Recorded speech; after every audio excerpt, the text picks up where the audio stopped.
Resume గురించి అయిపోయింది. These are the simple things I have added. Just keep formatting good. Length చాలా మంది ఏమంటారు అంటే నీ రెజ్యూమేని ఓన్లీ 2 pages ఉండాలి, 2 pages కంటే ఎక్కువ ఉండకూడదు అని చెప్తారు. నో, మన ఐటీ రెజ్యూమేస్, మన స్టూడెంట్స్ రెజ్యూమేస్ 2 pages సరిపోవు, 10 ఉండాలి, 20. నా డెవలపర్ రెజ్యూమే వచ్చేసి 21 pages ఉంటుంది నాది. నా రిక్రూటర్ రెజ్యూమే చిన్నది చూపిస్తాను మీకు. ఓకే, 6 pages ఉంటుంది అది. ఎందుకంటే నేను 6 pagesకి సంబంధించిన వర్కే నేను చేసిన. అదే ఇంకా కొంతమంది ఉంటుంది 100 pages ఉంటుంది, అప్పుడు కంటెంట్ వేయాల్సి వస్తుంది రెజ్యూమేలో. So whatever you did, you have to keep it everything on the resume. ఎందుకు ఇది ఎవ్రీథింగ్ ఆన్ రెజ్యూమే అంటే రేపు ఫ్యూచర్లో it will be useful for both legally and non legal. అంటే రేపు ఫ్యూచర్లో ఏదైనా తప్పిదం జరిగినప్పుడు, లీగల్గా కోర్ట్ కేసెస్ అయినప్పుడు నీ రెజ్యూమే తీసుకుపోతారు కోర్టుకి. అప్పుడు ఆ డాక్యుమెంట్లో లీగల్గా వాళ్ళ వ్యాలిడ్ ఉండాలి. నాన్ లీగల్ అంటే కోర్ట్ కేసు లేకపోయినా కూడా మీకు ఏదైనా చిన్న ఘర్షణ జరిగినప్పుడు మీ దగ్గర నేను రెజ్యూమ్లు ఇదే పెట్టాను సార్, ఇది రాసారని చెప్పుకొని వాళ్ళతో కన్విన్స్ చేయడానికి ఉంటుంది.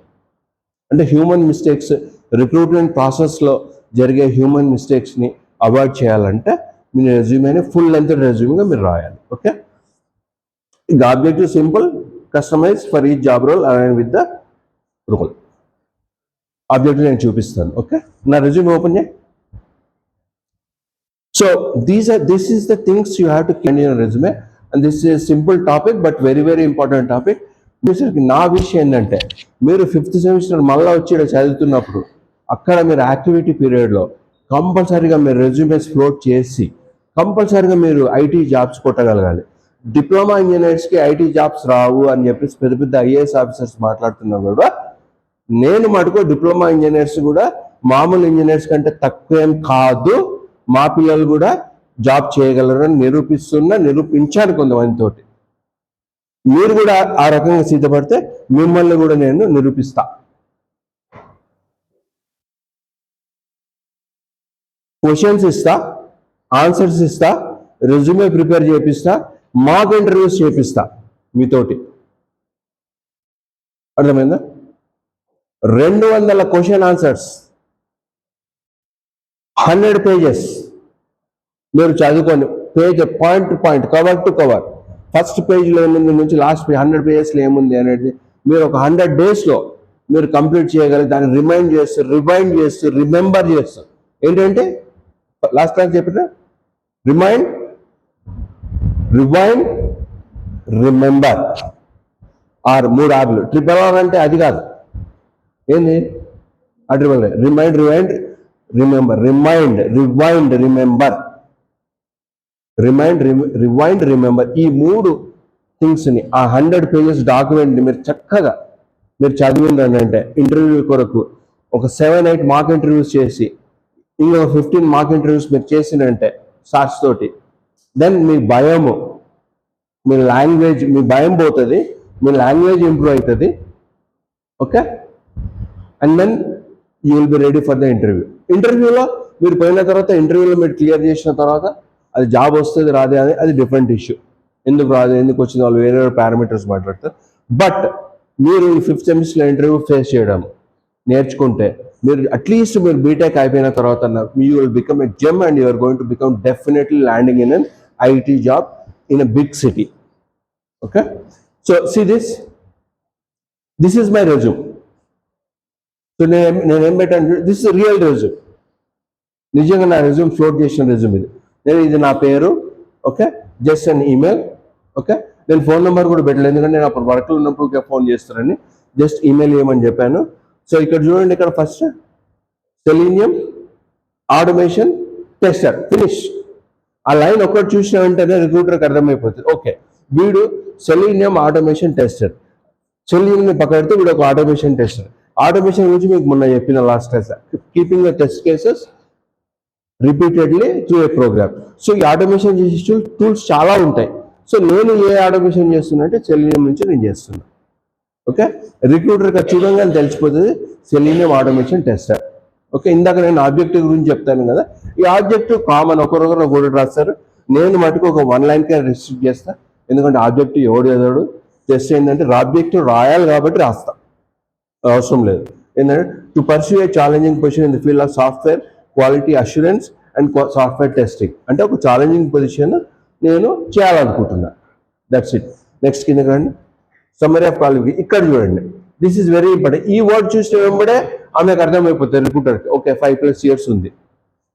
ఏమేం చేసి ఇట్లా పైపైన చూస్తారు. ఓకే చూడండి, నేనేం చెప్పి టెక్నికల్ టర్మ్స్ చెప్పినా కదా, what are the technical terms? Software quality assurance, ఇది technical terms. Testing, technical term. Hands on experience in all phases, technical terms. Software development life cycle, software development life cycle, technical non technical? Technical terms like initiation, design, development, testing, implementation of projects. తర్వాత have a good experience in testing various applications in different industries like banking, telecom, financial and insurances. Okay, ఈ 4 లైన్లు technical manager మీతో మాట్లాడుతున్నప్పుడు కడగడ చెప్పగలిగింది అనుకో, finish, నీ interview అయిపోయినట్టే. Just these 4 lines. Confident, loud voice. మీరు interview ఆయన చెప్పేసి అనుకో, మీ ఇంటర్వ్యూ అయిపోయినట్టు, క్లియర్ అయిపోయినట్టు. వాడికి అతోడికి అర్థమైపోతుంది వాట్ యూ డిడ్ అని. అర్థమైందా? నెక్స్ట్ కిందకు వచ్చేసరికి ఇవి నెక్స్ట్ ఈ బుల్లెట్ పాయింట్స్ కూడా కొంచెం చెప్పాలి, పైకి తీసుకెళ్ళి ఒకసారి చూడండి. అన్నీ నేను చెప్పాను, టైం లేదు మనకు. డిఫరెంట్ ఫేజెస్ చెప్పినా కదా. ఇగో ఇది ఏంటిది? ఎస్టిఎల్సి టెక్నికల్ టర్మే కదా. టెస్టింగ్ లో ఎస్టిఎల్సిలో software testing life cycle, SDLC ఏమో software development life cycle. Development life cycle ఎట్లుంటుందో టెస్టింగ్ లైఫ్ సైకిల్ కూడా అట్లుంటుంది. దీని కొరకు చూస్తారు ఏటీఎస్ సిస్టంలో. ఓకే, నెక్స్ట్ ఇది మీకు మొన్న నేను చెప్పిన కదా బిఆర్డి. సో బిఆర్డి ఎవరెవరికి పోతుంది? బిఆర్డి తర్వాత ఎస్ఆర్ఎస్ అవుతుంది. ఎస్ఆర్ఎస్ ఎవరెవరికి పోతుంది? ఇద్దరికి పోతుంది అని చెప్పిన. ఒక డెవలప్మెంట్ టీంకి పోతుంది, ఒకటి టెస్టింగ్ టీంకి పోతుంది. చెప్పాలి, చెప్పకపోతే whatever are doing is best. Okay, one goes to development team, another goes to testing team. Development team will develop, testing team will write the test cases.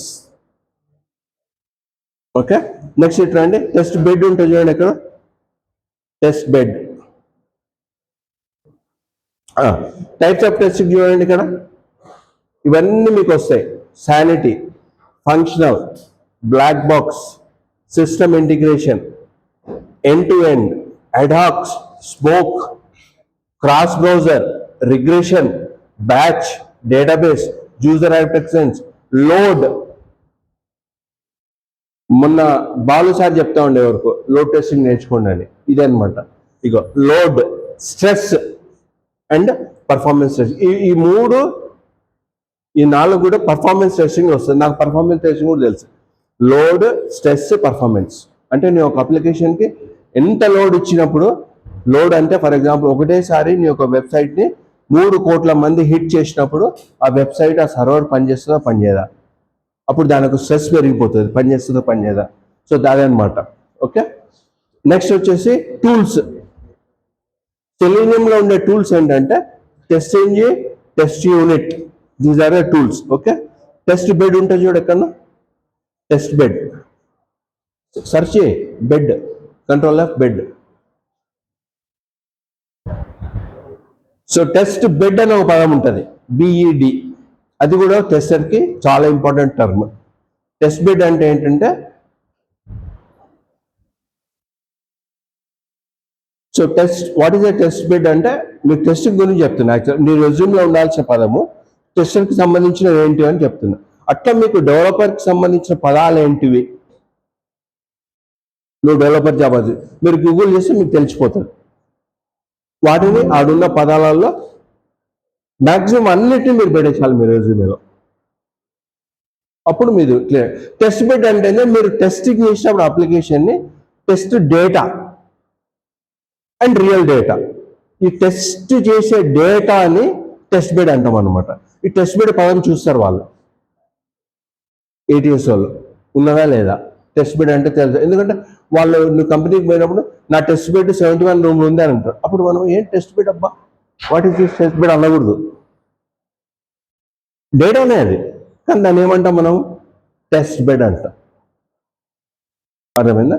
Like this terms will be there, you have to write down అనమాట. So ఇక్కడ కొంచెం పైకి వెళ్ళు. So ఇక్కడ నుంచి ఈ all bullet points కింద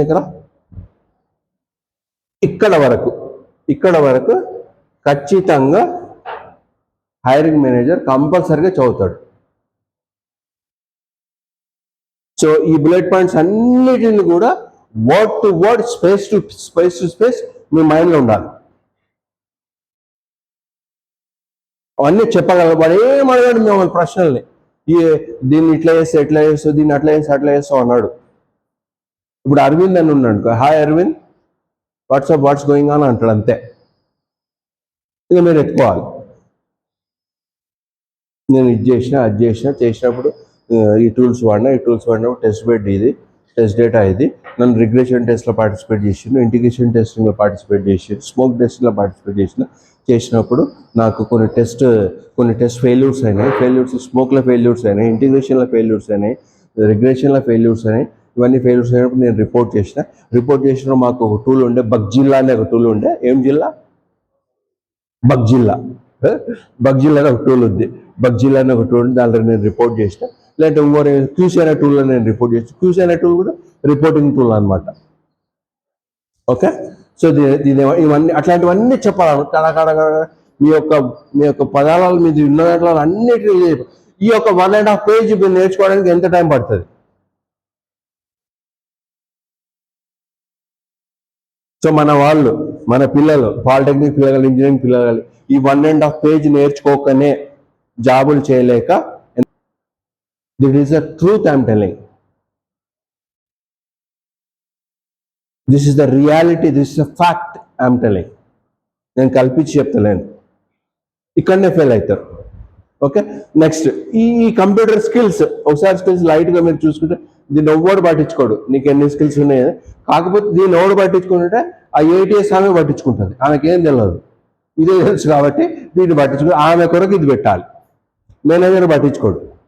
okay, కింద నెక్స్ట్ వాడు మేనేజర్ చూసేది ఇదే, వీడు ఎక్కడ పనిచేసిండు విజయవాడ దాన్ని, ఓహో వివి ఇన్ఫర్మాటిక్ ఇంక్ ఉందా కొట్టు, చూస్తాడు, ఉంది, ఏం చేస్తుంది ఈ కంపెనీ అని జస్ట్ ఒక 3 minutes చూస్తాడు, అంతే, ఎక్కువ కూడా చూడాడు. ఓకే ఉంది, తీసే అంటాడు, నెక్స్ట్ ఓ టెస్టింగ్ టైం ఇంక్ ఒంటారియోలో జరిగింది, ఓపో ఉందా లేదా. So New York education charity, okay ఉందా లేదా అని చూస్తాడు. ఓకే అయితే ఇట్స్ ఫైన్, చేసింది. ఇక్కడ ఏముంటాయని మనకు తెలుసు, మాటికి తెలుసు. నెక్స్ట్ వెళ్ళిపోతాడు. నెక్స్ట్